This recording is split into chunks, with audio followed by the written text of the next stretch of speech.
Começando mais uma vez o terceiro episódio do V Campus Cast e hoje eu tô com um influenciador com 1,9 milhões de seguidores, mas ele é conhecido por defender o agronegócio com unhas e dentes. Senhores, eu quero que vocês conheçam agora e já conhecem também com toda certeza Murilo Grotti, meu grande amigo. Seja bem-vindo, querido. Tamo aí, Vanderlei. Obrigadão o convite.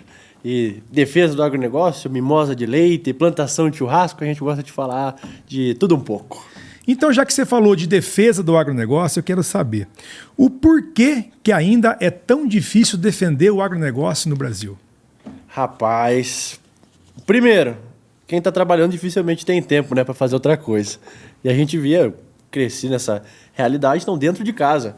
Dificilmente a gente consegue tirar um tempo para fazer alguma coisa externa. Quem dirá pegar o celular e mostrar o que a gente está fazendo, né? Pra você ter uma ideia, o pai está aqui no podcast também, né? Quando eu comecei com os vídeos, mas faltou apanhar, acho que de vara de marmelo só, que de resto foi tudo. Quando ele chegava no galpão, eu estava fazendo vídeo. Onde já se viu, você está gravando, ao invés de estar fazendo sua obrigação, que é limpar o esterco das vacas. Sim. Então, daí Deus o livre. E surra verbal, né? Principalmente. Você que, quando você apanhava do seu pai, o que é pior, uma surra verbal ou uma surra física? A verbal e o castigo dói mais. Judia, né? Judia mais. Tem um efeito de maior prazo. Então, daí essa surra verbal vinha. Mas aí, eu quis continuar. Por quê? Dentro do agronegócio, agora nós temos vozes ativas, mas se for pegar aí 3 anos atrás, o agro ele era trator, o agro ele era 2, 3 mil vacas, bois enlerados, alinhados lá, principalmente no Mato Grosso. O que foi o caso? Eu fazia os vídeos com as mimosas, fazia os vídeos lá com a ovelhinha, a Bete, o Beto, que até virou churrasco, mas fazia o vídeo com eles. E daí pintou a oportunidade de eu ir para o Mato Grosso. E na minha cabeça, o Mato Grosso ele era um marzão de soja com 10 colheitadeiras enleiradas, sabe? Que é o que a gente costuma ver nos vídeos. E chegando de avião, a gente viu que tem muito, mas muito mais mato do que a nossa região. Falei, tá, mas por que isso? Qual que é a situação que coloca a gente nessa posição de estar mostrando só... Pô, eu fazia parte do agronegócio em proporção pequena, como agricultor familiar na época, mas fazendo parte do agronegócio, e vi que o agronegócio de grandes escalas era, às vezes, até mais ecologicamente correto do que a gente. Porque tinha maiores áreas de preservação, mais animais. Eu falei, e por que ninguém comunica isso? Então, eu tive a oportunidade de conhecer a região, os produtores de leite, produtores de carne, produtores de suínos, aves, de tudo. É o tipo de pessoa que está 100% focada no serviço. Eles não vão parar o serviço deles para mostrar, para rebater alguém falando mal deles. E por muito tempo foi assim. O que acontece quando você não corta um mal? Ele se multiplica. Imagina que essa aqui é uma mesa, né, que compõe a sociedade. Nós temos aqui uma beirinha dos que são pró-agro e uma beirinha dos que são contra o agro. Cada um tem uma corda, um laço na mão. O agro ele tem um laço bem maior do que o contra o agro. Os pró-agro têm um laço bem maior. Só que eles não jogam esse laço para fisgar pessoas, para laçar pessoas. Enquanto os contra o agro estão fazendo isso todo dia. Então, de um em um, eles vão se... E o agro nunca tirou esse tempo. O agro nunca tirou esse tempo para comunicar o que ele realmente fazia, qual que era a função dele, que eles eram ecologicamente corretos, e são até hoje. A gente fala que a sustentabilidade da cidade nasceu do capricho do campo. Então a gente mantém isso, né? E agora a intenção é fazer com que mais pessoas adotem esse tipo de posicionamento, de falar, ó, é algo simples, está fora da minha alçada, eu sou meio tímido, mas mostrar o que eu estou fazendo impacta de forma positiva muitas pessoas. A internet, o celular hoje democratizou o acesso à informação, né? Exatamente. Antes nós tínhamos apenas a grande mídia. Vamos lá, você está com quantos anos? Eu estou com 43. 43? Já tem uma bagagem. Mas não tirou leite, né? Você tá bem... Não, leite não. E nem trabalhei no sol. Falei pro Alan Pasquini agora. Falei, nem trabalhei no sol ainda. Não, tá bem conservado. Mas aí... Acredito que na sua infância a questão da televisão era algo muito mais presente do que hoje em dia, né? Com toda certeza. Então, e a gente vê que hoje o quanto as informações são moldadas, né? Sim. Não da forma que realmente acontecem as coisas. Então, essa questão de, vamos comunicar o agro como ele realmente é, vamos mostrar que existem dores, mas também é muito mais princípios, privilégios você fazer parte dessa cadeia do que não fazer parte dela, né? Sim, com toda então, certeza. A gente conseguir trazer mais gente para o nosso lado é consequência, mas fazer com que as pessoas que já estão do nosso lado também comuniquem o que elas fazem. Você tem feito esse trabalho com muita eficiência, tá? E tem surtido muito efeito. Tanto que você ficou conhecido como influenciador que defende o agronegócio com unhas e dentes. E aqui vai meu respeito e também eu fico muito grato, inclusive, porque eu pertenço ao mundo do agronegócio. Mas eu tenho uma frase que fala o seguinte, e eu acredito nisso, que o agro ele é campeão de arrumar desculpas por aquilo que ele faz com ineficiência. Porque eu acredito que o agronegócio, tendo 30% do PIB brasileiro, representando quase 30%, 40% dos empregos formais e informais, direto ou diretamente ligados ao agronegócio, ele é muito ineficiente em produzir marketing para defender a sua causa, e sempre foi, entendeu? E agora surge um influenciador trazendo uma bandeira única, com apenas um celular na mão, uma câmera e chamado Tata, e ele começa a mostrar para o agronegócio, não só para o agronegócio, o produtor rural, o pequeno produtor rural, como você falou, antes de você ir para o Mato Grosso, mas o grande, mas também as indústrias. Começa a mostrar para as indústrias que tem um caminho, que esse caminho não é tão árduo e tão difícil, mas ele precisa ser feito. Ele tem que ser feito com coragem. E isso eu comecei a entender, e eu acredito que todo mundo que está no agro também está entendendo com o teu exemplo, que nós precisamos levantar uma bandeira, mas principalmente nós temos que parar de chorar. Nós temos que parar de reclamar e temos que começar a se defender e a mostrar realmente a nossa força, a nossa pujança e também que nós preservamos, porque o produtor rural é quem mais preserva no país, né? O produtor rural hoje ele deixa de explorar a sua propriedade para preservar, coisa que o homem da cidade não faz.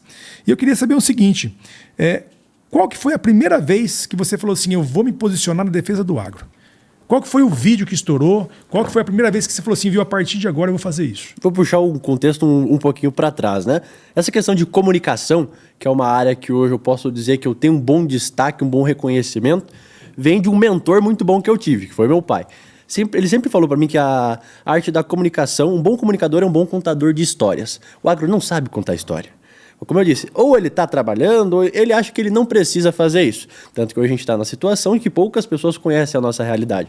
Mas se ele tivesse um pouco da malícia de conseguir passar argumentos, que os críticos têm muito disso, né? São ótimos em argumentos, mas péssimos em ação. Sim. Então, se a gente fosse, nós já somos ótimos em ação, mas péssimos em argumento. Que é um argumento sensacional, uma coisa que eu estudei que aí você que está assistindo, pesquise sobre isso. O IDH. A gente falou de PIB, representa 30%, 40% do PIB aí do Brasil. Mas vamos falar em IDH. Pega a região norte do nosso país.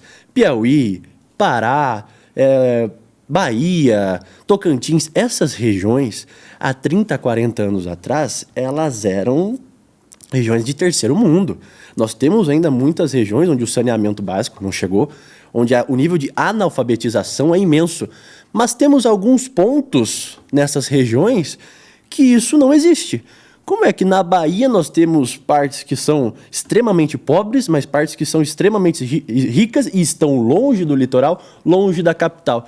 A resposta é simples, o agronegócio. Depois que o agronegócio chegou nessas regiões, nós tivemos aí, primeiro, um monte de gaúcho louco que deixou as coisas aqui e foi para lá. Né? E o gaúcho, ele está presente em quase de todos os estados do Brasil. Então ele foi para lá. Aí chegou, viu, a gente vai morar num barraco de lona, mas nós vamos trabalhar de domingo a domingo.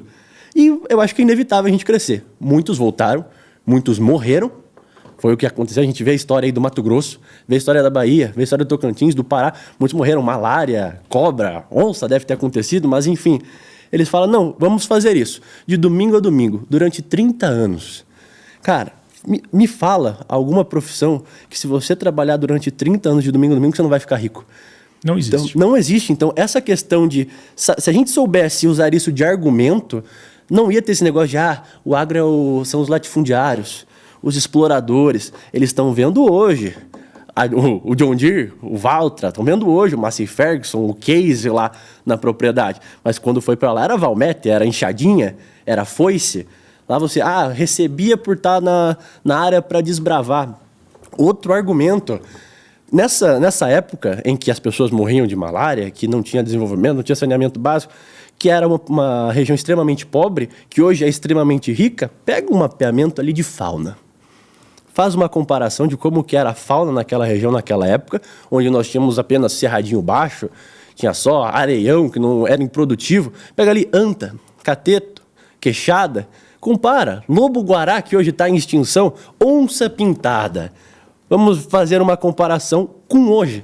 Hoje, o que a gente faz? Nós temos as nossas áreas de reserva legal, nós temos APPs, nós temos a comida para essa fauna que está ali presente. Então, simplificando, nós temos o habitat, nós somos responsáveis por ele, nós temos a comida, nós somos responsáveis por ele, e a fauna está ali como consequência. Pega um mapa e vê o quanto que elas se multiplicaram. Pega aí, o Richard Rasmussen fala muito disso, né? O que é o principal prato da onça pintada? É carne. Não, mas eu digo qual animal? Qual animal? Isso. Cateto. Cateto, isso aí. Cateto, são o porco do mato. Sim. Você pega ali a região do Parque das Emas, eu acho que fica ali entre Goiás, Mato Grosso do Sul, Mato Grosso, eu acho que é Parque das Emas. Tem um estudo que mostra, acho que até é público, vale a pena pesquisar e dar uma olhada, que as varas de porco, acho que é vara quando fala queixada, né? O coletivo de porco do mato, eles vão para a área de lavoura, se alimentam, ficam muito tempo ali, sobem para a área de reserva, para o parque, só para tomar água. E ficam ali. Adivinha quem que está perto ali do Parque das Emas? O pessoal lá do Instituto Onça Pintada.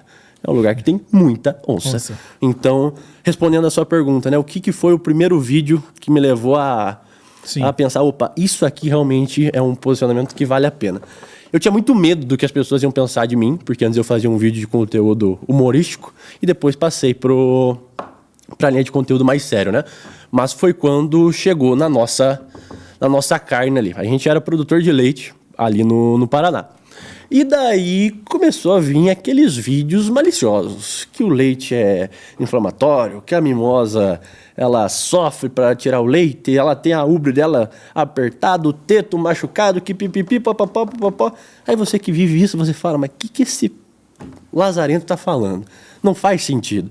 A gente pegou um vídeo que até foi aquele, acho que era Márcio Garcia, ele fez lá no conteúdo, o ator da Globo. Sim. Falando que o leite era inflamatório, tal. Eu acho que eu vi esse vídeo. Então, eu tava com medo de fazer isso.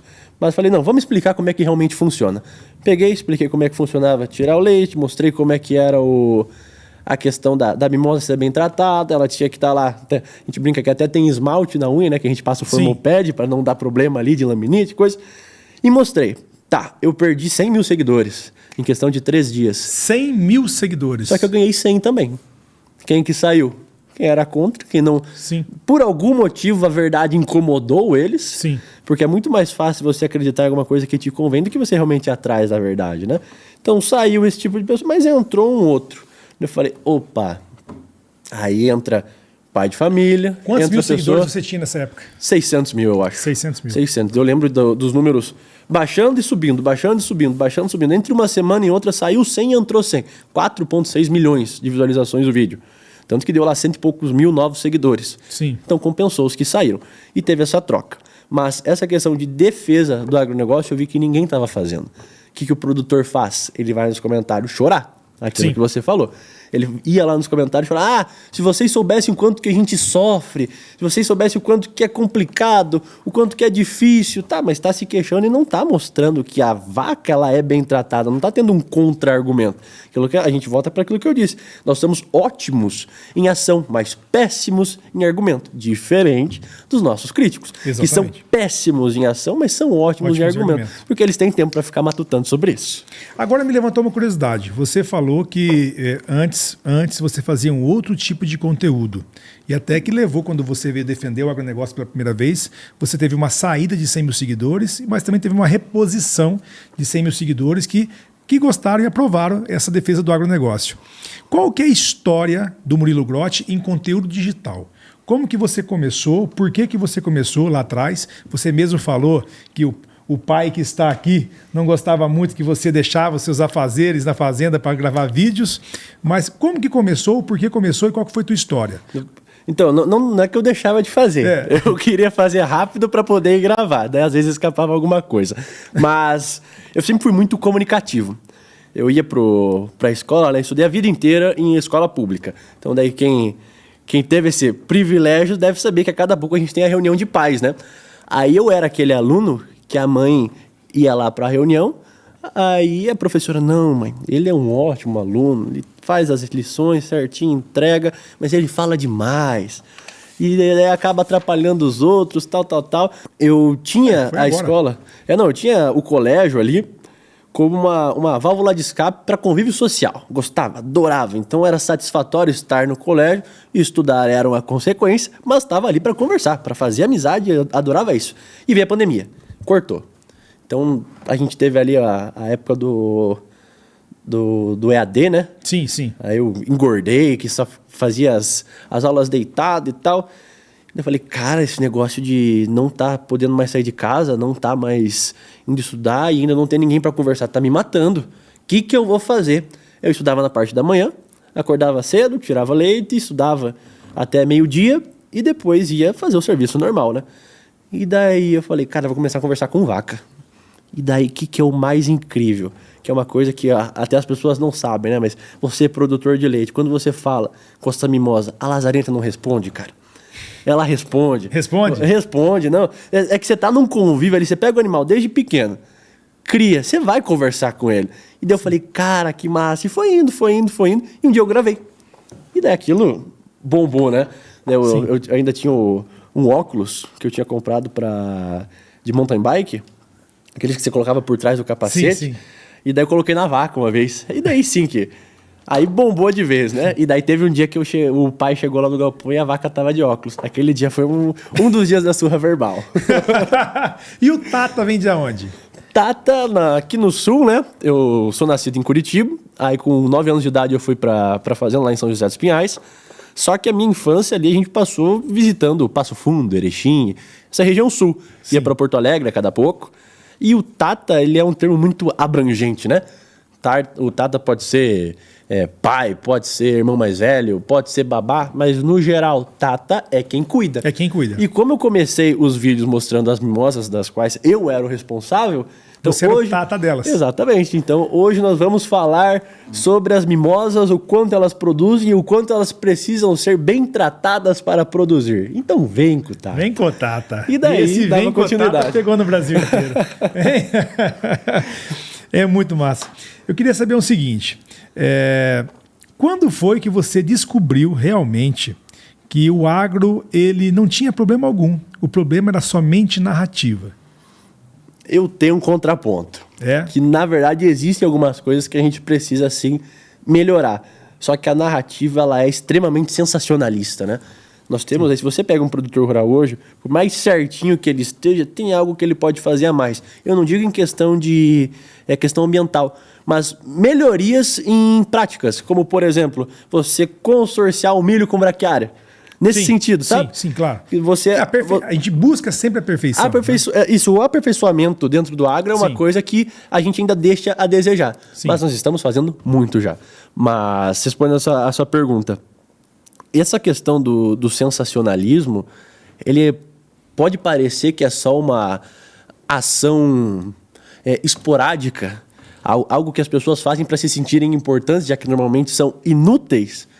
E isso gera um certo prazer nelas, porque elas acham que não estão fazendo mal a ninguém. Só que a gente sente no bolso. Sim. A gente vê que o produtor de leite, daqui a pouco ele está perdendo os bônus lá dele por percentual de gordura, por não ter vamos lá, um CCS baixo, enfim. Daqui a pouco tem gente parando de consumir leite por causa das mentiras. Então você vê que, por que tá assim? O agro ele realmente tem essas partes que devem ser aprimoradas, só que tem essa parte boa que ninguém está mostrando. Então, por que isso acontece? Daí a gente viu, localizou ali o problema que era a comunicação. O agro é péssimo comunicando. O agro não sabe comunicar da porteira para fora. Mas não sabe comunicar nem da porteira para dentro, né? Sim. Você pega um produtor de leite, ele não sabe o que precisa para... Uma silagem ele sabe produzir, mas qual que é o manejo de uma soja? Não faz ideia. Pega aí um produtor de plantação de churrasco, de Nelore, lá na nossa região, Goiás, Mato Grosso, e fala para ele plantar soja. Dificilmente, o cara se quebra. Acontece. O que pode acontecer? Um produtor de soja, que normalmente tem um nível de tecnificação mais alto, se tornar um pecuarista. E daí ele vai fazer ali a questão da integração lavoura-pecuária, que é ótima. Uma das questões é que o aperfeiçoamento que o agrobrasileiro precisa caminhar, né? A gente pegar uma outra cultura para implementar a rotação de cultura para ter mais nitrogênio no sistema ali por meio da FBN. Sim. Tudo isso acontece, né? Só que em proporções que devem escalonar ainda, aumentar, melhorar. Questão de posicionamento. Eu conversei ontem aqui com o seu Eduardo e com o João e uma coisa que fica clara, tá? Não tem como você vestir uma capa na internet. Quando você está numa televisão, numa mídia televisiva, você passa por personagem. Então, um personagem, um artista, ele pode ser vários personagens. Porém, quando você vem para a rede social, não. Aqui não tem personagem. Aqui tem ser humano e quanto mais ser humano você for, quanto mais você colocar a tua essência, mais as pessoas vão estar simpáticas a você e vão começar a te seguir. Por que eu falo isso? Não tem como uma pessoa fazer algo cômico, como o seu Eduardo faz e como o João faz, se ele não tiver uma essência cômica na infância. Sim. Certo? Por quê? Porque ele já nasceu com aquilo. Aquilo é do dom dele, é dele, entendeu? Então, esse dom ele carregou e agora expressou na forma da rede social nos seus conteúdos. Posicionamento. Quando você era pequeno, você sempre teve um posicionamento, porque hoje você é uma pessoa que se posiciona muito em defesa do agro. Mas você sempre se posicionou em defesa de alguém ou em defesa sua? Quando você via que algo estava errado, você se posicionava? Como que foi isso no seu passado? Eu sempre fui extremamente criterioso com erro, mas principalmente erros meus. Eu não tenho essa facilidade de chegar em você e falar, ó, isso que você está fazendo aí é errado. Mas se você for um amigo meu, vou deixar você fazer, mas em questão a mim, eu não gosto de me valorizar, mas eu gosto de corrigir de forma extrema os meus erros. Qual que é a principal forma disso? Eu comentei ali do xadrez, né? Sim. Cara, uma jogada errada no xadrez faz você... Tchau, você toma um checkmate ou você deixa de dar um checkmate por causa de uma jogada errada que você fez. Então, a questão de estratégia, o que é o posicionamento da essência? Você sempre pensar ali 2, 3, 4, 5 jogadas à frente. O pessoal fala, uma das coisas que eu me orgulho é que chegam em mim e falam, olha, eu gosto muito do que você faz porque aqui pessoalmente você não é outra pessoa. É realmente o Murilo mesmo, você é o Tato, você fala rápido, você faz isso, aquilo, mas até para fazer um vídeo, você não tem roteiro, você só pega o celular e destrincha, parece que está falando sozinho, mas é algo que você fica ali matutando, né? Sim. E mais uma vez, eu tive um ótimo mentor nessa questão de comunicação, então eu cresci envolvido nesse meio, né? De comunicação, de saber contar histórias, né? Que um bom comunicador é um contador de histórias, um bom contador de histórias. Poder do ambiente. Alguém já tentou te convencer, e alguém próximo, amigo próximo, familiares, a tentar falar menos sobre o agro? A nossa família, ela é sempre muito abrangente, né? Então, eu tenho pessoas dentro da família que são a favor do agronegócio, tenho pessoas que não entendem do agronegócio e tenho pessoas que são contra o agronegócio. É algo que a gente precisa se sentir ofendido ou então se sentir, como posso dizer, confortável por ser contra ou ser a favor? Não. Eu acredito que a gente está aqui para comunicar as coisas da forma que ela realmente acontece. A forma que a gente comunica, ela vai ou te ofender ou te agradar, mas isso é referente ao teu pensamento, né? Então eu acredito que a quem é contra o que a gente divulga, o que a gente defende, o que a gente vive, ele deve ter seus motivos. Então isso é uma coisa que eu fico... Já aconteceu, então. Já. É o poder do ambiente. Com certeza. Você sabe a história do caranguejo? Eu contei ontem aqui para os meninos. Não sei se você conhece. Não conheço. Uma menina foi com o pai pescar caranguejo no mangue e ela notou que o pai pegava o caranguejo no mangue e colocava no balde, um balde pequeno de 10 litros. E ele começou, depois de uma hora de pescaria, tinha lá 30, 40 caranguejos num balde de 10 litros, os caranguejos não pulavam para fora do balde. E a menina chegou pro pai e falou assim, pai, mas como é que tem tanto caranguejo aí? Eles não pulam para fora do balde se o balde não está tampado. Aí o pai falou assim, não, primeiro você olha no balde e observa por 5 minutos. E depois eu vou conversar com você. A menina sentou, olhou pro balde e ficou 5 minutos observando. E 5 minutos para uma criança é uma eternidade. Ela virou pro pai e falou assim, pronto pai, já olhei 5 minutos, o que está acontecendo? Ele falou assim, viu, começa a olhar que o caranguejo tenta sair do balde. Mas quando ele vai sair, o de baixo puxa ele para baixo. E não deixa ele sair do balde. Aí ele falou assim, esse é o poder do ambiente. E o ambiente, eu acredito que realmente ele tem um poder muito forte em cima da gente. E nós vemos isso em questão de alcoolismo, em questão de drogas. Quando uma pessoa tem um problema com alcoolismo, ela tem que sair do ambiente, ela tem que deixar aquelas amizades, porque senão ela não consegue curar aquela doença. E no nosso ambiente, no dia a dia, também é assim. Eu acredito que nós somos, sim, a média das 5 pessoas que nós se relacionamos. Nós somos a média dela. Por isso que tem pessoas que servem de ponte, mas não servem para futuro. Você não consegue carregar aquela ponte para o seu futuro. Atravessou o rio, próxima chegada, nós vamos encontrar outras pessoas que são outras pontes. E eu acredito que essa interlocução de pessoas tentando barrar a defesa do agronegócio ou tentando segurar é exatamente as pessoas tentando fazer esse poder do ambiente, querendo que você fique numa zona mais confortável que esteja por ela. Será que não seria isso? Eu concordo, porque, mais uma vez, é muito mais fácil você se contentar com uma mentira do que ir atrás de uma verdade. Por que ao invés de você ser contra algo, de você defender que o agronegócio ele acaba com fauna, você não visita ali o Parque da Zema? Ao invés de você ir para Cuba, ir para a China e fazer um cruzeiro de férias, tira isso aí e fala, ó, hoje eu vou tirar a limpo uma coisa que eu defendo, mas eu não sei se é verdade, eu só acredito porque outras pessoas me contaram. Visita uma fazenda, faz parte ali por 1 ano do agronegócio, dedica 1 ano da tua vida. Porque essa questão de você criticar cegamente uma coisa, qualquer um faz. Criticar, apontar o dedo é a coisa mais fácil que existe. Sugerir solução já é mais complicado.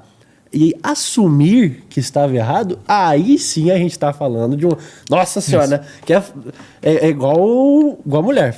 Para uma mulher falar, assumir que ela estava errada, tem até música, né? Sim. Fecha a janela. Então, é nessa linha. E o ser humano tem isso, né? Imagina, qual que é a sensação de você se sentir enganado por, sei lá, 5, 10, 15, 20, 30 anos? Ninguém quer isso. É algo ruim. Então, por que eu vou atrás da verdade se eu estou contente aqui, confortável com a minha mentira? Então, o que leva uma pessoa a ser contra o que a gente faz? Ser contra a gente defender o agro? O comodismo. Um comodismo. É isso. Talvez é muito mais fácil ela se preocupar com o produtor e falar que o produtor desmata quando ela não cuida do quintal da casa dela. Exatamente. Talvez é muito mais fácil falar que o produtor polui quando o rio Tietê é poluído na capital, mas não é poluído no interior. Teve algum momento que você falou assim, cara, eu tô com o saco cheio de tanta crítica, eu vou parar de fazer esse negócio? Não. Nenhum não. momento? Não, porque não vou dizer que é satisfatório, mas é necessário. Já teve algum momento que você falou, eu tô cansado de trabalhar, de sustentar minha família, vou parar? Não tem como. Não tem como. A gente vê isso, a gente se acostuma com isso. É necessidade. E ver o resultado positivo nas pessoas e na sociedade é extremamente prazeroso. Você pode receber 10 críticas, se vir um falando que, a sua forma de apresentar o mundo mudou a minha forma de ver o mundo. Então, antes eu era um crítico e hoje eu sou a favor do que você conta. Isso aí é o nosso combustível, né? Talvez seja assim que você lida emocionalmente com as críticas. Você começa a olhar um pouco, você volta a olhar mais para o ponto favorável do que para o negativo, e isso te sustenta e você fica tranquilo perante as críticas. Eu acredito que sim, até porque meu maior hater está dentro de casa, né? Meu pai, eu cresci com ele me descendo a lenha. Então crítica foi algo normal no cotidiano. E normalmente a crítica ela vem ou de alguém extremamente capacitado, cheio de estudo, mas que nunca botou a mão na massa, ou vem de um coitado, né? Então eu fico bem tranquilo em relação a isso. Estou conversando aqui com o Murilo Grotti, o Tata, 1,9 milhões de seguidores. O cara é um mestre em defender o agronegócio. E também, para você que quer comprar este boné, agora no final de fevereiro vai ter o lançamento. Você entra lá no meu perfil que ele vai estar disponível. Tá gostando do papo? Faz o seguinte, já curte a nossa página, segue lá, VCampusCast no YouTube, segue também o @VCampusCast no Instagram. Você é o nosso convidado para estar com a gente todos os dias. 20 anos de idade, fiquei sabendo agora, e um cara que já é monstro nessa idade. Eu quero perguntar para você, qual que é a maior mentira que contam hoje sobre o agronegócio? Primeiro, a tua surpresa dos 20 anos é algo que eu já estou acostumado, porque vaca de leite, né, é o famoso carro de prefeitura que roda bastante, estrada de chão, já ouvi tudo quanto é tipo de analogia. Então, realmente, eu acho que o estresse faz a gente envelhecer mais rápido, né? A gente adora as mimosas de leite, mas o bichinho para dar problema. Mas, falando nas mimosas, maior mentira sobre o agronegócio. Cara, é você falar que vaca que produz leite é maltratada. Você tem, assim, os argumentos são inúmeros para você falar que não, isso é mentira. O que é o princípio ali? Qual que é eu acho que é um hormônio, o cortisol, mas se você tem cortisol ali, se a mimosa produz isso, né? O cortisol, você não tem leite. Ela segura o leite, ela trava. Tanto que a gente tem isso até em vacas recém-paridas, principalmente se for girolanda. Ela tá estressada ali, vaca que tá estressada produz leite. Solta o leite? Não, ela ainda vai ter mastite, você vai ter que gastar com medicamento e você não vai conseguir tirar o leite dela. Você não tem o seu produto, ela fica doente e o bezerro ainda não mama. Ela tem que estar no bem-estar. Exatamente. Então, você tirar leite e conviver com isso, você ali tratando sua mimosa como uma princesa. Você tem que ter a hora para tirar leite. Não existe de hoje eu vou tirar às 4 da manhã, amanhã 4h20, depois de amanhã 4h40. Imagina, a gente tem vagão misturador de comida, liquidificador gigante para as mimosas, para elas terem uma homogeneidade no trato. Comer sempre a mesma coisa, porque daí o sistema digestório se acostuma, gasta menos energia e consegue produzir mais.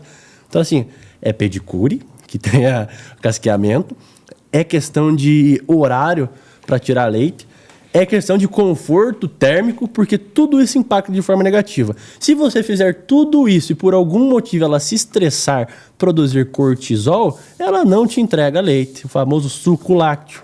Então, a maior mentira que eu já escutei sobre o agronegócio foi questão disso. Porque a gente conviver com isso, tratar as mimosas bem, aí vinha um Zé Ruela, um especialista de sofá, falar que não, a mimosa é maltratada, é de ficar louco. É de ficar louco. É de ficar louco. Na verdade, eu falo muito, você que está aí na cidade e tomando seu leite na caixinha, você tem que saber que esse leite foi produzido por um produtor que não tem sábado, domingo, feriado, nem dia santo. Produtor de leite trabalha todos os dias, faça chuva ou faça sol. Por isso, você tem que respeitar o homem do campo, com as mãos calejadas, que está todo dia, diariamente, dia após dia, trabalhando para você se alimentar. Então, nós estamos falando do público urbano. O que ele mais erra quando ele fala algo do agro? Assim, a gente não tem como culpar 100% o público urbano, porque se a gente for pegar ali o histórico, a culpa é nossa que não comunica, né? Sim. Qual que é hoje a função do povo urbano e a função do povo do campo? Cara, com o que você usa hoje para se locomover de uma fazenda para outra? Você vai a pé? Não, eu a cavalo, ou eu vou de moto. Mas uma viagem de 1.500 quilômetros. Não, eu vou de carro. Carro? Sim. Você produz um carro dentro da sua fazenda? Não. Não tem como. Como que você transporta os produtos que você produziu na sua fazenda até outro local? Ao porto, que seja? Com um caminhão? Caminhão. A gente produz motor dentro da fazenda? Não. Não tem como. Como é que hoje a gente faz vídeo para mostrar a nossa realidade? Com o celular. Produz celular dentro da fazenda?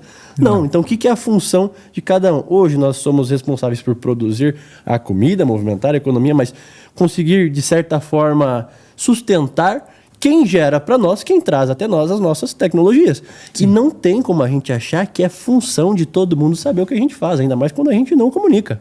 Sim. Então, a gente ainda comunicando, fazendo tudo direitinho, vai ter gente que vai estar ocupada, da mesma forma que a gente é ocupado, tirando leite, plantando soja, colhendo soja, plantando milho, colhendo milho, fazendo tudo isso, tem gente que está ocupada ali desenvolvendo as tecnologias que a gente utiliza.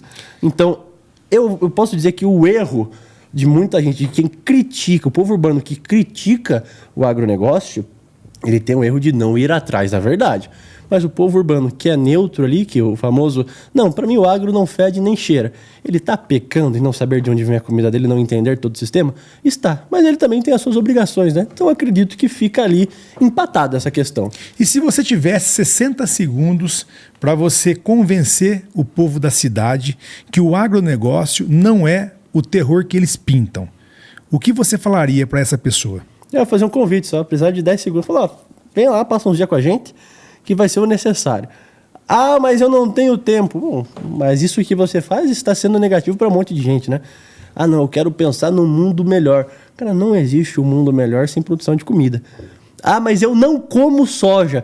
Mas, cara, você come carne, você come ovo, você come qualquer outra coisa, você toma leite. Ah, mas o que isso tem a ver?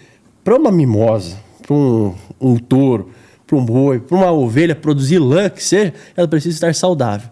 que é o ali responsável por gerar saúde para nós? Vitaminas, nutrientes, proteína. Qual que é a fonte de proteína na alimentação animal? Soja. Então não é que você não come soja diretamente. Você come ali, a soja é o que foi responsável por produzir teu alimento, responsável por produzir a tua jaquetinha de lã. Então é o normal. Como que você aprende isso? Convivendo ali. São argumentos que você adquire não por outras pessoas, mas com discernimento ali, com um raciocínio lógico básico, né? De, opa, então a soja é utilizada para produzir isso? Maravilha. Aí o que essa pessoa precisa? O que é o problema? O crítico ele não quer assumir que ele estava errado. Aquilo que a gente comentou, essa questão de você aceitar, o ser humano aceitar que ele viveu durante 15, 20, 30 anos numa mentira, cara, a gente não vai conseguir convencer essa pessoa. Só que daí plantar a sementinha ali, só para ele achar que ele teve essa virada de chave, que não foi imposto a ele, isso aí é algo que a gente faz de forma discreta, mas que funciona muito bem. Vamos falar um pouquinho agora de marketing digital. Tá? Mas será que a gente entende sobre isso, Vanderlei? Um pouquinho só. Eu acredito que somados aqui já dá 3,8 milhões de seguidores. E se somar com outras redes já passa de 5. Já quase chegando nos 10. Já tem um bom caminho andado. Hoje eu estava conversando numa empresa grande lá no Show Rural e eu falei o seguinte, que o marketing necessariamente ele precisa entender e precisa saber criar conteúdo digital. E eu fui bem claro. Falei assim, o seu marketing tem que ser criador de conteúdo digital. Você precisa ter uma pessoa para criar conteúdo digital. Porque se o teu marketing não entender sobre criação de conteúdo digital, ele vai estar desconexo com o mundo, mas principalmente com o futuro do mundo. E acontece muito. Não vou dizer todas, mas 99,9% das empresas do agronegócio têm setores de marketing que não entendem jossa nenhuma daquilo que eles divulgam e são contratados ali para fazer. Quer um exemplo? Se você pega empresas hoje de tratores, eles vão te mandar um escopo, agências, né, de marketing, tem muito disso. Te mandam um escopo para fazer tal, e eles querem que, vamos falar aqui da nossa lida, do nosso trabalho. Se você quer fazer uma parceria com uma empresa, eles te mandam um roteiro para você divulgar e fazer uma propaganda da marca. Nós falamos aqui mais de uma vez já, o que é um bom comunicador? É um bom contador de histórias. Não é um bom comercial. O marketing digital ele não está ali para vender. Ninguém entra no Instagram, no TikTok, no Facebook e fala, hoje eu vou comprar alguma coisa. Não, entra lá para dar aquela parecida. O dia hoje foi cansativo. Deixa eu ver um videozinho aqui. Opa, ó, Vanderlei Campos falando de carro. Exatamente, Vanderlei Campos falando de carro. Aprendi uma coisa nova. Ó, os Primo Agro aqui fazendo um humor. Esses caras são muito bons. Ó, o Murilo defendendo uma coisa que eu acredito. Show de bola. Muito massa. Mas ninguém tá ali para comprar alguma coisa. Sim. Aí o que existe hoje dentro do setor de marketing de várias empresas, principalmente nas agências de marketing? O comodismo de achar que eles estão ali para potencializar vendas. Não, é presença que a gente tem que construir com uma marca. É história. Se você vamos usar um exemplo muito legal aí, Jacto. O que você lembra da Jacto? Bombinha Costal. Bomba Costal. Famosa D20 litros. Hoje eles têm lá o 2530, os Uniport, tudo. Mas a Jacto, ela tem ali um nome, uma história por trás. Foi presente na vida de muita gente. Pega aí um carro antigo, fala aí, um carro que era sumidade na época que você era criança e hoje ainda Opala. tá... Opala. Pronto. Opala. Nossa. É a marca Chevrolet que fica ali em cima? Não. Tá ali, Kombi, é a marca Volkswagen? Não, eles souberam aproveitar o momento, hoje estão super bem, tem ali os seus produtos que foram sucesso, mas por que não ficaram se promovendo em cima? Então, essa questão do marketing, a gente fala que o marketing hoje é uma palavra, sempre foi uma palavra feminina, né? Marketing, ele não é o soco no queixo, ele não é a prostituição. O marketing, ele é sedução. É você plantar a sementinha, você mostrar só o ombrinho ali e fazer que todo o restante ali da ópera seja composta por quem está ali para comprar. Se você chegar, come esse aqui, tome aí porque é bom, compra de mim, compra. Não, é diferente. A gente está tomando, o pessoal gosta, deve ser bom. Opa, fiquei com vontade. Isso aí é o que mais converte venda. Qual que é a nossa função? É despertar essa vontade nas pessoas. Trazendo um pouquinho para para um pouco da tua criação de conteúdo digital, a gente conseguiu perceber que você foi uma voz ativa que, com o celular, começou a defender o agronegócio e que deu muito certo. Mas, se a gente for perceber, você é o produtor rural. Você é lá a ponta do iceberg, certo? Nós temos as indústrias, nós temos as empresas, nós temos os representantes, os comerciais, os vendedores e depois nós temos lá o cliente. Então a defesa do agronegócio, ele partiu do cliente, de você, e com muito sucesso. Você acredita que no futuro o marketing de venda das empresas, ela vai também partir do cliente, ou seja, de quem consome? Chave que falta, né? A gente precisa de... Quem que precisa defender o agro? Defender em si, eu digo que ninguém. A gente só precisa mostrar como é que funciona, mostrar a realidade. Porque hoje, nós somos ali o último elo, digamos assim, da corrente, né? Na questão de novos equipamentos. Para nós, ali, o equipamento novo é o último a chegar.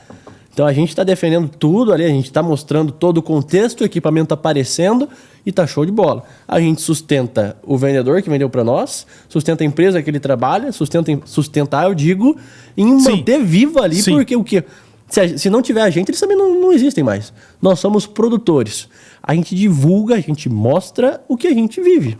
É simples. O que seria interessantíssimo para nós? Hoje nós somos aqui nessa sala nós temos um exército de 4 pessoas que defendem o agronegócio. Só que se todo mundo que a gente está de certa forma envolvido também viesse fazer parte desse exército, cara, a gente ia ter uma união, uma legião de pessoas que estivessem assim, alinhados no mesmo propósito. Normalmente quando você vai comprar uma marca, quando você vai comprar algum produto, você compra de quem você se sente alinhado com os propósitos, né? Valores, princípios. Com toda certeza. Então, acredito que a gente a partir do momento que as empresas, né, que a gente está falando de marketing digital, a partir do momento que as empresas se tocarem disso, então entrarem em contato, fizerem serviço com quem manja, com quem entende disso que a gente está falando, a gente vai ter os nichos no mercado, porque a gente sabe que quem gosta de um tipo de caminhonete vai ficar para sempre naquele tipo de caminhonete, a gente vive isso. Quem gosta de um tipo de marca de colheitadeira vai ficar para sempre, só que você fortalecer para que se mantenham isso, já veio do vô, tá no pai, para que se mantenha no filho, no neto, isso aí a gente tem a garantia daí que o nosso setor vai crescer cada vez mais. Eu acredito muito que o futuro pertence a provas sociais, cada vez mais. Por quê? Porque dentro do marketing hoje digital, o ser humano ele é mais valorizado.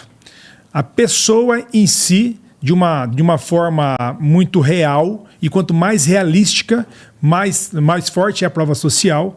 As provas sociais vão dominar o marketing e as vendas, principalmente a conversão de venda do futuro. Por quê? Vou dar um exemplo. Se você chega numa Chevrolet e vai lá perguntar da S10, e o vendedor da Chevrolet chega com o crachá da Chevrolet, com a logo e fala assim, viu, a Chevrolet é uma caminhonete que ela não tem problema mecânico. Ela não está dando problema de bomba e bico, estão abastecendo o diesel brasileiro mesmo com B15 e não está tendo problema. Você pode acreditar. Agora, se chega um produtor rural para você, no mesmo momento, e fala assim, viu, Murilo, eu comprei uma S10 dessa, eu já estou andando há mais de um ano, eu nunca tive problema e eu abasteço o diesel na fazenda, na cidade e nunca tive problema. Em qual você confia mais? Preciso dizer? No produtor rural. Tem uma frase que eu vi esses dias e eu até anotei. Tá aqui, ó. Os circuitos de consagração social serão tanto mais eficazes quanto maior a distância social do objeto consagrado. De forma geral, a mãe que elogia o próprio filho não quer dizer que o filho é bom. E pode ser pior. O filho que se autoelogia é pior ainda. Então você ter alguém ali do seu círculo de amigos falando bem de você é uma coisa. Você ter alguém de fora falando bem do que você faz é muito mais eficiente. Essa fase é do Clóvis. Aí E é excelente, eu acredito muito nela. Sensacional. Acredito muito. Por quê?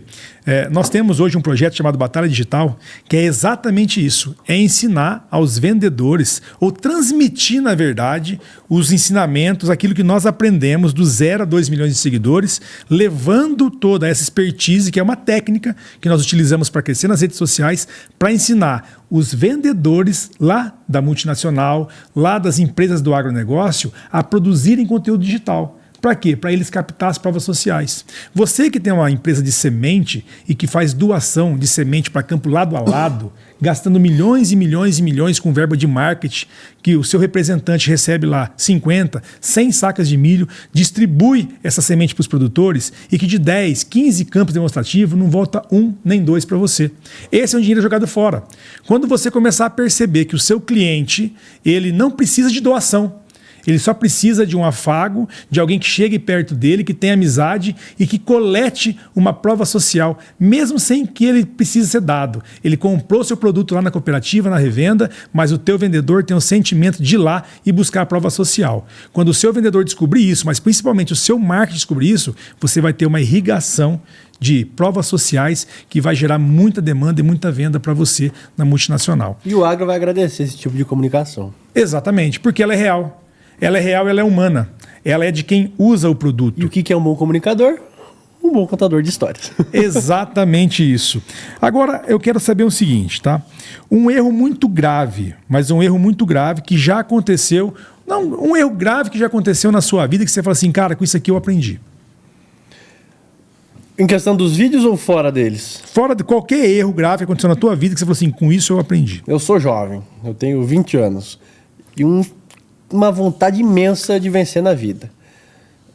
Qualquer oportunidade que pinta pra mim, eu quero abraçar. O que aconteceu? Eu tropecei no próprio pé. Você querer fazer um monte de coisa ao mesmo tempo, te judia. Te toma tempo, te tira o foco. Então, tem uma frase muito legal. Eu tô tendo a oportunidade agora de conviver com pessoas sensacionais. Assim, vamos lá, eu brinco, né? Que o meu principal mentor tá dentro de casa, mas eu tenho agora vários padrinhos aí pelo Brasil. Até alguns fora do Brasil já. Mas uma frase que me marcou muito é: cada macaco no seu galho. Eu visitando uma propriedade extremamente tecnificada. Eles acho que são 5 mil hectares e 17 mil cabeças de gado. No pasto. Sensacional, gado bonito, viçoso. Você vê lá, esse aqui vai dar uma picanha boa, né? Mas ele falou, Murilo, o conselho aí de amigo já. Cada macaco no seu galho. Não tem esse negócio aí. Se você mexe com carro, se você mexe com estrada, não vá querer mexer com avião. Você pode aprender sobre isso, mas não bota seu foco 100% nisso. Foque em alguma coisa e segue aquilo até dar certo. Deu certo, está consolidado, aí você estuda a possibilidade de migrar para outro processo, migrar para outra ocasião, migrar para outro investimento, projeto. E isso eu aprendi na dor. Tive aí os meus tropeços, né?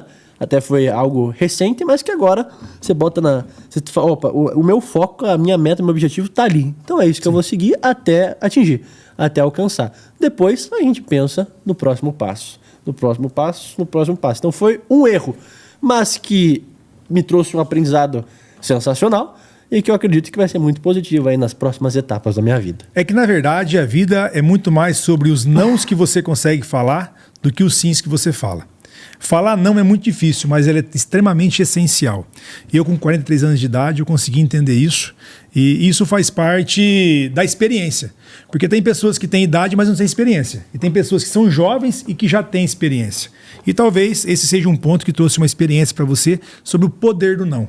O poder de dizer não. E é muito difícil dizer não. Dizer não para uma pessoa já é difícil. Aí para o jovem que está ali naquela vontade de dizer não para si mesmo, é quase um sentimento de fracasso enquanto você não sabe lidar. Depois você vê que realmente é necessário.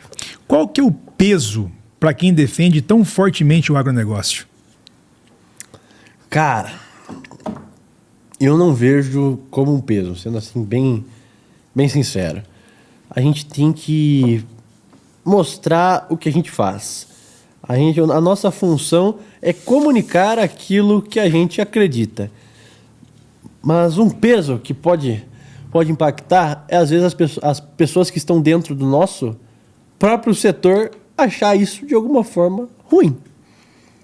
Não, mas eu não acredito, não me desce essa forma que esse PI está falando, porque ele é muito novo, é muito jovem. Isso é o tipo de coisa que é única, vamos lá, que consegue me afetar um pouco. Mas por quê? Porque dá aquela sensação de, tá, mas será que a gente tá lutando, então, brigando por alguém que não quer esse tipo de ajuda? Só que daí, como eu disse, né?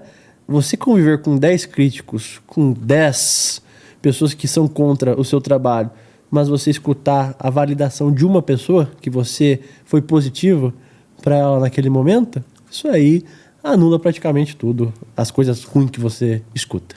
Eu vi que você trouxe seu pai aqui hoje e eu acho isso de uma beleza fantástica, porque eu defendo muito a família e principalmente eu defendo muito meu pai. Minha mãe agora acabou falecendo em maio do ano passado, foi uma perda imensa.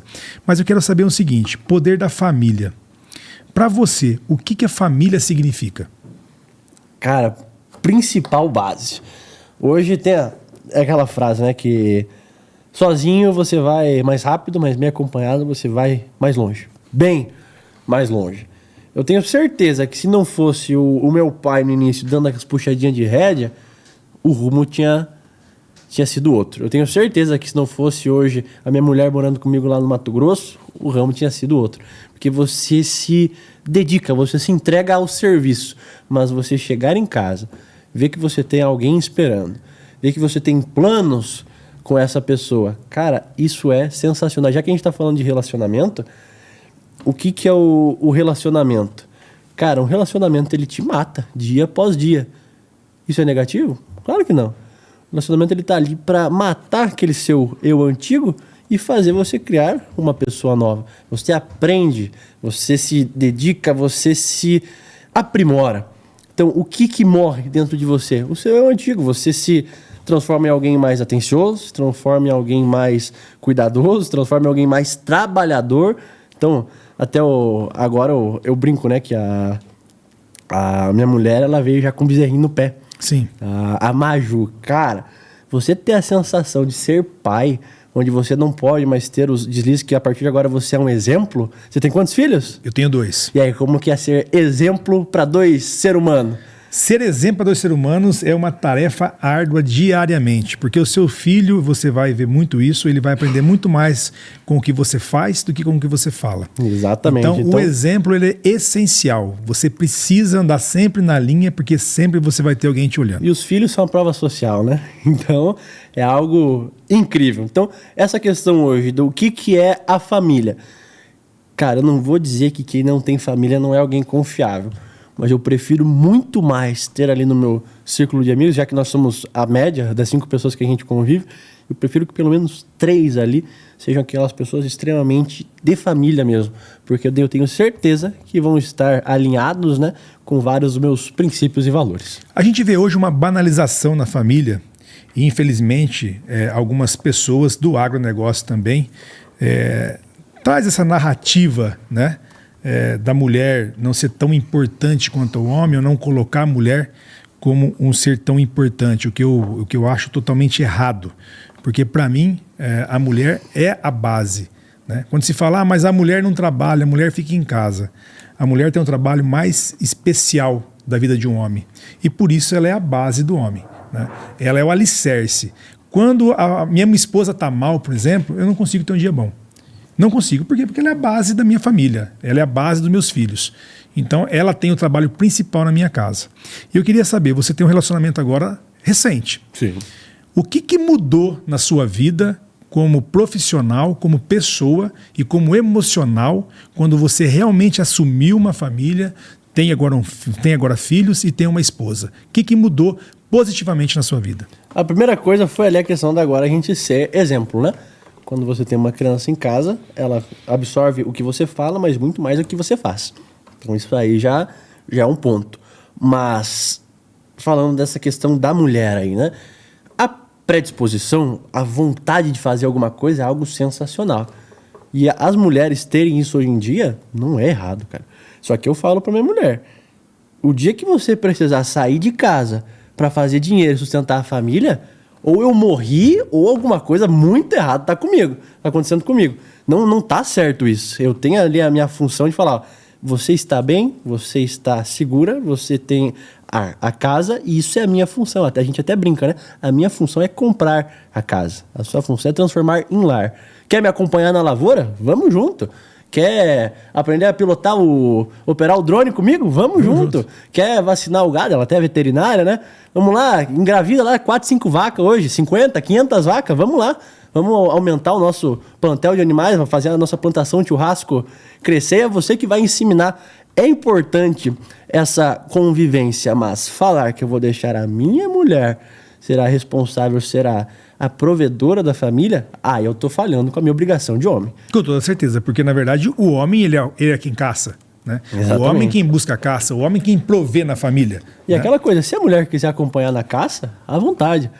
Só que quem vai puxar o gatilho, quem vai se botar na frente do búfalo vendo te avançar, do javali vendo te avançar, com certeza não vai ser ela. Você puxou um gancho legal e eu quero explorar ele um pouquinho. Você falou sobre drones agrícolas. Eu quero saber, muitas pessoas criticam o drone agrícola e falam que ele não substitui pulverizador e que ele não é uma ferramenta que dá para ser utilizada sozinha na propriedade. Por um outro lado, eu já vejo produtores rurais que só estão utilizando drones agrícolas e não estão utilizando mais autopropelido ou pulverizadores. Como que você enxerga essa visão? Hoje, qual que é a situação do agronegócio? A situação econômica, ruim. Situação política, pior ainda. Então, hoje se você pega 1.000 hectares a mais, ou arrendou ou comprou, 1.000 hectares. Para você adquirir um pulverizador é tal preço. Para você adquirir um avião é tal preço. Hoje o mais acessível é o drone. O que entra a questão do drone ser queimado dentro do mercado? A peça que mais dá problema no drone é aquela que vai atrás do controle. É o piloto. É o operador. Porque, cara, você fazer alguma coisa pensando em rentabilidade não é errado.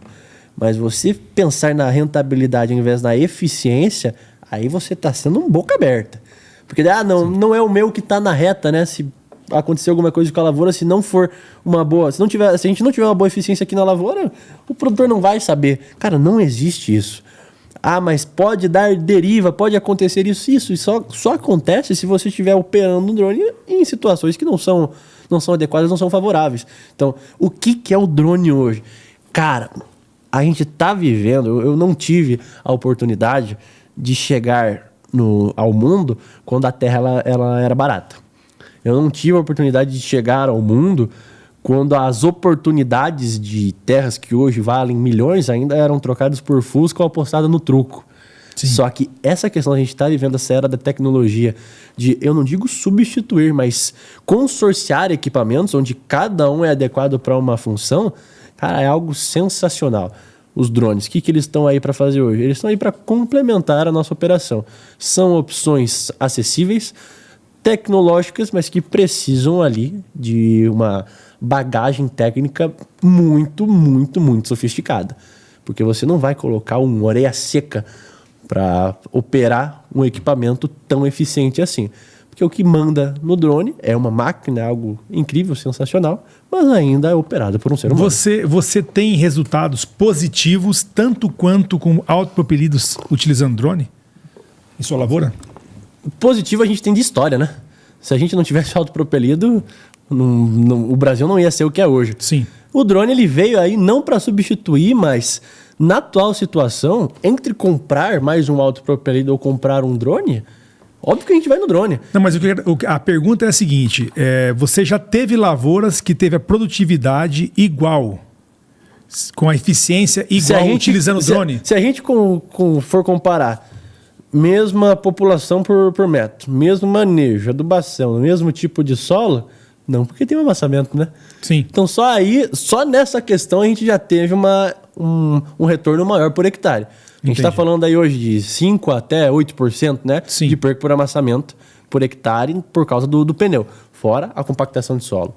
Então hoje a gente fala aí, a gente vai ter uma média ali em 5 anos de 70 sacas por hectare. Sim. Se for como o drone. Se a gente for pegar um histórico com autopropelido, a gente vai ter 70, aí 69,5 talvez, aí 67, aí 64, se a gente não descompactar. É errado a gente utilizar o autopropelido? Não, mas os resultados comparando autopropelido e drone, sendo operados por um bom operador, sendo operado da forma certa, a gente consegue tanto de efeito downwash, efeito vortex, uma infiltração melhor, já até no bacheiro da planta, do que com o autopropelido. Não tem a questão de amassamento, compactação de solo. Então, acredito que nesse cenário aí, o drone ele se sobrepõe. Eu acho importante eu fazer essa pergunta para você, Murilo, porque você é uma pessoa que entende que você pilota o drone. Operador. Você opera o seu drone, você tem experiência. Porque eu vejo muitos produtores ainda, eu faço publicações sobre drone, e eu vejo muitos produtores ainda na dúvida. Ah, mas ele ainda não tem a eficiência do autopropelido. Ah, mas ele ainda não tem a eficiência do pulverizador de arrasto. Então, por que eu faço a pergunta para você? Para nós mostrar para o produtor rural que o problema não é eficiência, que a eficiência o drone tem. Agora você precisa ter uma pecinha lá atrás, que é o operador para dar essa eficiência aí no campo. E com a disposição de, parou de chover agora. Vamos lá, choveu 50 milímetros, aquela chuva de verão mesmo. O que acontece se você entrar com o pulverizador na lavoura na hora? Não, você não consegue entrar. Não consegue, não tem como. Aí se tem um operador com disposição de, parou de chover, saiu o sol, bora aplicar. Aí a gente tem uma eficiência daí quanto maior que um autopropelido, que um pulverizador de arrasto. E outra, vamos pegar aqui a nossa região aqui, o sul. Eu fui criado nessas serras aí. Você pega o famoso planta-tiro e colha-laço, né? Qualquer derrapadinha com... Você perde. Isso aí, por que o drone ainda não está 100% introduzido nessa realidade? Porque nós tivemos algumas pessoas que queimaram a largada, não foram bons operadores, mas é culpa do equipamento? Não. Era da pecinha que estava ali atrás do controle. Do operador. Exatamente. Hoje eu estava no Show Rural com o Pavel e a conversa que nós estávamos lá no stand era exatamente essa, que antigamente, no Show Rural passado, as pessoas tinham muitas dúvidas de comprar o drone. Mas será que funciona?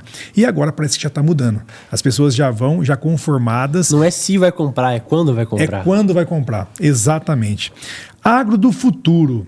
E do agro do futuro nós estamos falando de 2, 3 anos, porque 3 anos hoje já é muito, já é futuro demais. Se fosse na internet, nós podíamos falar de 6 meses no máximo, 3, 6 meses. Mas no agronegócio, vamos falar de 3 a 5 anos. Você acha que o agro do futuro tende a ser mais respeitado aqui no Brasil? Ah, com toda certeza. Eu vou colocar o chapéu agora, que daí fica, acho que combina mais. Com toda certeza, cara. Porque hoje nós temos opções sociais, ambientais e econômicas dentro do agronegócio. Tem aquela questão já do onde o agro chega e é bem manejado, o que acontece com todo mundo ali da região em volta? Prospera. Tanto PIB quanto IDH. Isso é ótimo. Você quer... eu não sou a favor do PIB porque eu não como o PIB. Eu gosto do que a pessoa esteja bem servida, que a pessoa se desenvolva, que a sociedade cresça. Então a gente está falando de IDH que também cresce. Simples. O que agora o agro do futuro tem a oferecer? Primeiro, as novas técnicas, os novos estudos, as maiores produtividades, mas principalmente a nossa melhor comunicação. Esse serviço aí que a gente está fazendo, essa conversa que a gente está tendo aqui, se a gente tiver 4, 5, 10, 500 pessoas que falem, eu vou mostrar o que eu faço então, a partir de agora. Mesmo que as técnicas, que os equipamentos sejam os mesmos usados hoje daqui 5 anos, só o fato deles estarem mostrando seu dia a dia já vai fazer com que o agro seja mais respeitado. Então, conseguir mesclar tudo isso, uma melhora na comunicação, uma melhora em equipamento, uma melhora em tecnologia, cara, não tem como a gente falar que o agro não vai ser o setor mais respeitado do Brasil inteiro. O que você falaria para um filho de produtor rural ou então para alguém que tem uma ligação no agronegócio e quer começar a criar conteúdo digital? Quer ser o Tata do futuro, quer ser o Vanderlei lá do futuro, quer chegar no momento com 2, 3, 4, 5, 10 milhões de seguidores, mas neste momento agora ele está pensando em começar. O que você falaria para ele? Cara, primeira coisa, não divulga tigrinho. Por favor, não faz essa... Não faça isso. Todo dinheiro que vem fácil, vai fácil. Então não faça isso. Não queira ganhar dinheiro em cima de quem te acompanha por algum tipo de conteúdo. Mas a sensação que você tem por estar contribuindo de forma positiva para a sociedade, depois que você prova a primeira vez, cara, é igual a espuminha, né? Sim. Você começa só na espuminha quando você é criança e depois você vê que, se a gente tá ali bebendo um gole junto com o pessoal é satisfatório, tal, a gente tá trocando ideias legais. Então você ter esse gostinho de vitória, de ter contribuído com algo positivo na vida de alguém, É uma vez só que você precisa. Você vai ficar naquela ânsia de fazer aquilo de novo diariamente, cara. E o que isso é positivo? Para nós, do agronegócio, porque está ajudando a desenvolver o nosso setor, e também pro filho do produtor que está fazendo isso, ou então pro próprio produtor que tem filhos e quer começar a fazer os vídeos. Você vai estar mostrando a sua realidade, você vai estar, querendo ou não, vai estar se promovendo, colocando a sua pessoa, a sua imagem no nível mais acima, e todo mundo gosta de aprovação. Eu não conheço ainda alguém que fale, eu não tô nem aí se me aprova ou se não aprova. Tem muita gente que fala que não tá nem aí, né? Mas qualquer briguinha tá lá, fica louco, perde o sono. Então isso é só, não caio mais nessa não. Mas o produtor que quer hoje mostrar o seu dia a dia, mostrar a sua realidade, quer ser um Tata do futuro, a única coisa que ele precisa é pegar o celular e fazer um vídeo. É a coisa mais simples que tem. Mas como que eu vou me comunicar? Será que eu vou dar conta? Será que vai dar certo? Você só aprende fazendo. É prática. É prática. É prática. Você não nasce sabendo dirigir. Você não nasce sabendo andar. Não nasce sabendo falar. Você vai aprendendo ali as palavras, as gírias, com prática, convivência. Mesma coisa de você fazer um vídeo, editar e postar. Só que falar, você está fazendo isso para fazer parte de um círculo social. Os vídeos mostrando a nossa realidade, você está contribuindo com todo aquele círculo social. E você acha que quem faz conteúdo, ele consegue mudar o seu micro? Um produtor pequeno que começa a fazer conteúdo, ele consegue mudar o seu micro ali, a sua propriedade? Mas com toda certeza. Porque a mudança ela começa de dentro, né? Ela vai ser ali primeiro na sua propriedade, no seu estilo de vida. A partir do momento que você tem um modelo que você consegue apresentar para outras pessoas, o exemplo arrasta, né? Então, resultados positivos. Se você é um cara que fala, eu vou mostrar as coisas que eu fiz, mas eu vou ser imparcial. Eu vou realmente mostrar quais foram os resultados, porque um dos erros que as pessoas cometem ao começar a gravar os vídeos tem que ser tudo perfeito. Eu não posso gaguejar, eu não posso... se eu me sentir feio, eu não tenho como fazer o vídeo. Tem cada caboclo feio que faz vídeo hoje, eles não se acham bonitos. É a necessidade da aprovação. A aprovação não tem isso, cara, não tem. A aprovação, ela é positiva, todo mundo gosta, mas você querer ser essa necessidade de toda hora... Pô, tem muita gente que no primeiro hater já desiste. Você sabe que eu falo muito pra minha filha. A minha filha tá querendo entrar pro mercado digital agora e ela não tem o Instagram aberto ainda, mas eu já estou preparando ela psicologicamente. Sim.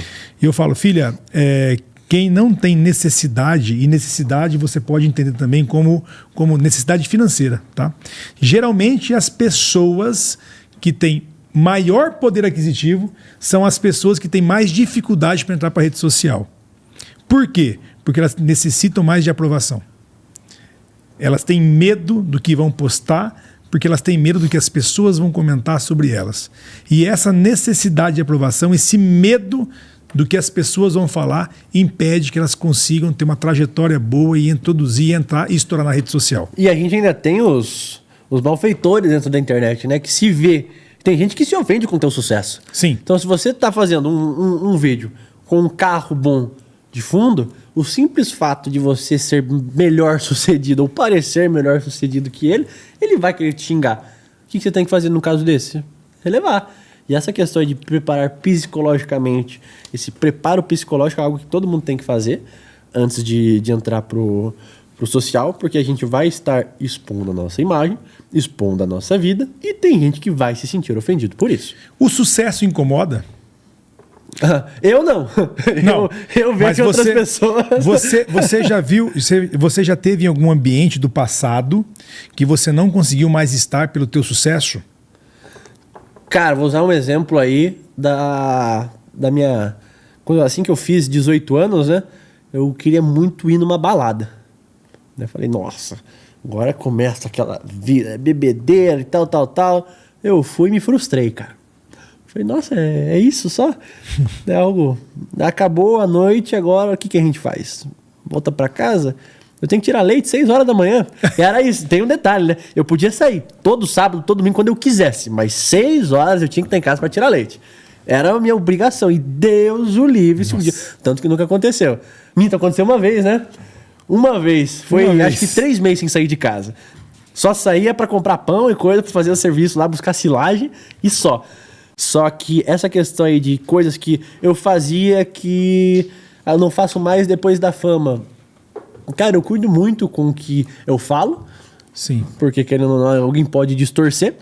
Mas até a questão das baladas e coisa, eu fui uma ou duas vezes, algo que acho que todo jovem faz. Mas essa exposição, a balada é um ambiente misto, né? Então, sim, a gente ia encontrar um hater maluco lá, era 2 palitos, né? Então, eu acabei deixando de lado essa parte. Eu vou contextualizar para você mais ou menos entrar nessa linha que eu estou querendo traçar. O filho do Maderite, o Júnior Maderite, ele postou um conteúdo digital e que mexeu muito comigo. Ele teve leucemia. E ele recebeu uma pergunta se quando ele teve leucemia, ele conseguiu perceber quem que eram os seus amigos de verdade na dificuldade. E o que aconteceu? Ele respondeu essa pergunta dizendo o seguinte: olha, quando eu tive leucemia e eu estava na dificuldade, todo mundo era meu amigo. É muito fácil as pessoas serem seus amigos e estar com você no seu pranto, chorando junto com você. Na hora que você está fudido, cagado, todo mundo vai ser seu amigo. Porque todo mundo vai estar do seu lado, todo mundo quer chorar junto com você.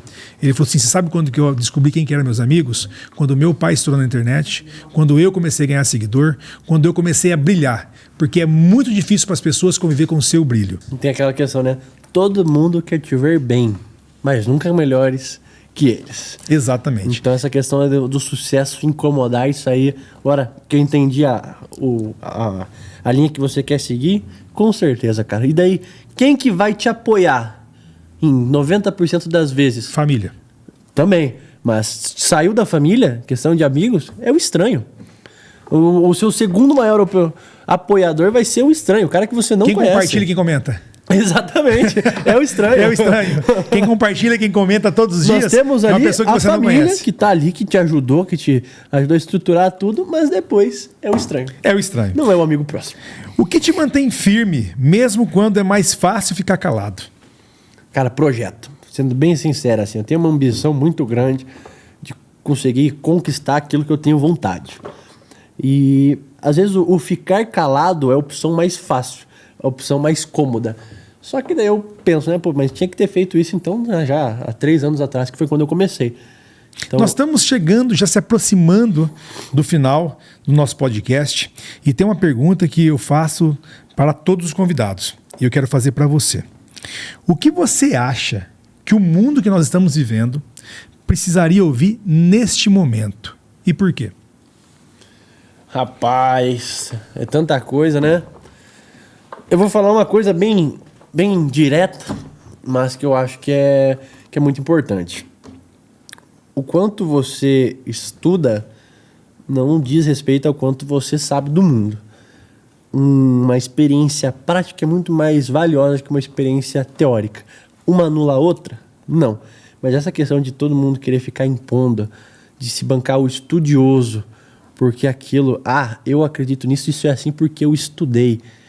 Cara, com todo respeito, vá para aquele lugar. Se você chegar hoje e ver essa questão que a gente estava falando da comunicação do agro, que é o nosso setor, é o que nos sustenta hoje, que alimenta milhões de pessoas, a gente vê que o problema é o que a gente vive não está nos estudos, não está documentado ainda. Qual que é o motivo disso? Não vamos entrar no mérito, quem sustenta, quem patrocina ou então não patrocina essa omissão de informações, só que para o mundo ser um lugar melhor a gente precisa de mais prática, menos ideias. Ideias, elas são sensacionais, mas de boas ideias o inferno está cheio, né? Tem que ter prática. Exatamente. Quanto vale uma boa ideia? Nada. O que faz o sucesso dela mesmo é a ação. E a ação ela começa ali na produção do agronegócio ou então na visita, no conhecimento de como ele funciona. Como que a gente consegue melhorar o mundo, então as pessoas, ao invés de criticarem, irem lá viver aquela realidade, tanto no agro quanto em qualquer outro setor. Muitas empresas que são grandes hoje não nasceram pela ideia. Na verdade, quem teve a ideia não são os proprietários, né? Exatamente. Foi alguém que pegou aquela ideia, fez a ação e colocou para moer. E daí, hoje em dia, virou uma grande empresa. Eu conversei com o Tata, mas eu queria saber aonde agora, quem está nos ouvindo, acha o Murilo Grotti. Rapaz, Primeiro no Mato Grosso, né? 80% do meu tempo é lá agora. Tentando viabilizar os projetos. Mas eu tenho as redes sociais, né? Onde eu mostro ali o meu dia a dia. Instagram, Murilo Grotti. TikTok, eu faço uns videozinhos mais cômicos ali de vez em quando. Então, @Grotti, que daí é o meu sobrenome. E Facebook também. São sempre ali os mesmos conteúdos, mas como abrangem públicos diferentes, né? Eu tô presente ali. E YouTube eu tô tentando ainda pegar ali o feeling, mas como tudo que eu consigo na internet hoje eu uso para viabilizar projeto na propriedade, eu tô sentindo um pouco do gosto amargo do que eu critico, que eu quero mudar, que eu tenho que tirar um pouco do tempo do serviço para fazer os vídeos. Então, Coisa boa. É meio complicado isso aí. Eu conversei com o Murilo Grotti, um jovem defensor do agronegócio, com 1,9 milhões de seguidores na sua rede social do Instagram, somando todas, passa de 2,5, 3 milhões de seguidores. Um cara especial, jovem, promissor e que me encheu de orgulho de estar aqui hoje. Muito obrigado. Se você gostou do nosso conteúdo, comenta agora lá no nosso YouTube, já curte, segue a nossa página, segue também a nossa página no nosso Instagram, @VCampusCast, e também no nosso YouTube. E se lembre, o Boné do Campus vai ser lançado agora no final de fevereiro, então presta atenção no meu Instagram, você que quer fazer Eu tive a direito aquisição. ao lançamento, então? Você teve direito ao lançamento. Tô chique demais. Você teve Vanderlei, direito. Muito obrigado. obrigado o Nossa, convite. não. Obrigado de Vamos coração. alinhando, né? E vocês, logo tem o 4º episódio. Muito obrigado pela presença e uma boa noite.